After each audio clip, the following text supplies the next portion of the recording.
Pourquoi le Concorde est-il un symbole de la modernisation de la France voulue par le général de Gaulle? En 1969, le Concorde effectue son premier vol d'essai. Cet avion supersonique est capable de se déplacer à une vitesse de 2200 km/h, soit 2 fois plus vite que la vitesse du son, et à une altitude de 18 000 mètres. La température de sa surface externe atteint alors 127 degrés, ce qui entraîne un allongement de l'avion de 20 cm. Un nez inclinable offre une meilleure visibilité aux pilotes. Après un premier vol commercial entre Paris et Rio de Janeiro, Concorde relie Paris et New York en 3h15 en 1979. Le projet est né d'un partenariat entre un constructeur aéronautique français et une société britannique pour réduire les coûts de conception et de fabrication. Destiné à concurrencer le projet d'avion de ligne supersonique soviétique Tupolev 144, l'avion franco-britannique est baptisé Concorde sur proposition du général de Gaulle qui soutient le projet.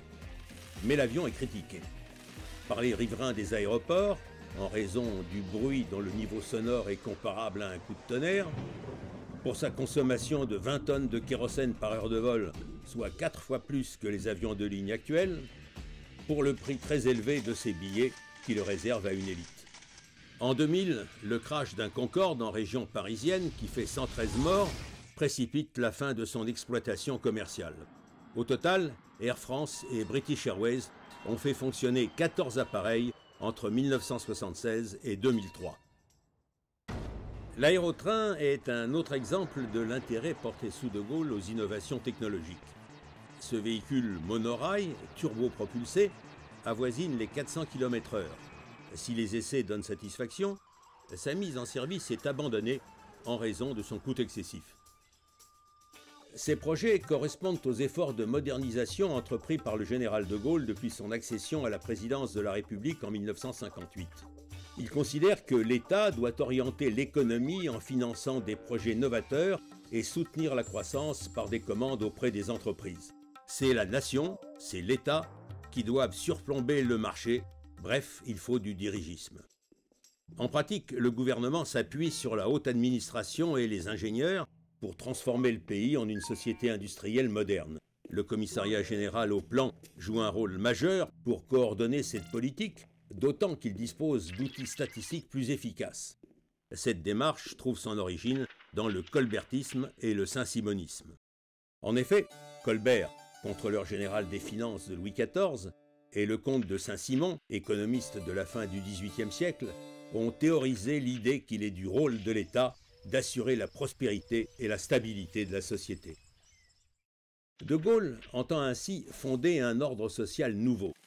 Il souhaite faire de l'État un interlocuteur dans les relations sociales et favoriser la participation directe des travailleurs au capital et aux responsabilités des entreprises.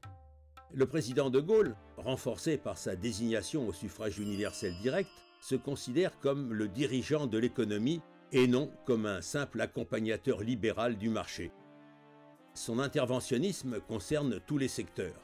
L'agriculture est soutenue pour pouvoir se moderniser, la sidérurgie est aidée pour se reconvertir dans un contexte de crise, un plan calcul est lancé afin d'assurer l'autonomie du pays dans les domaines de l'informatique. L'action de l'État porte aussi sur l'aménagement du territoire. Il s'agit de relancer l'activité de certaines régions par le tourisme. Le plan Neige lance la construction de stations de sport d'hiver de haute montagne et de nombreuses stations balnéaires sont également réalisées sur le littoral du Languedoc-Roussillon. Le Concorde est donc bien emblématique des années de Gaulle.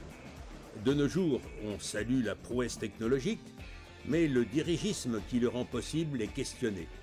Certes, ces projets ambitieux, s'ils ont contribué à la modernisation du pays, ont un coût financier et environnemental élevé.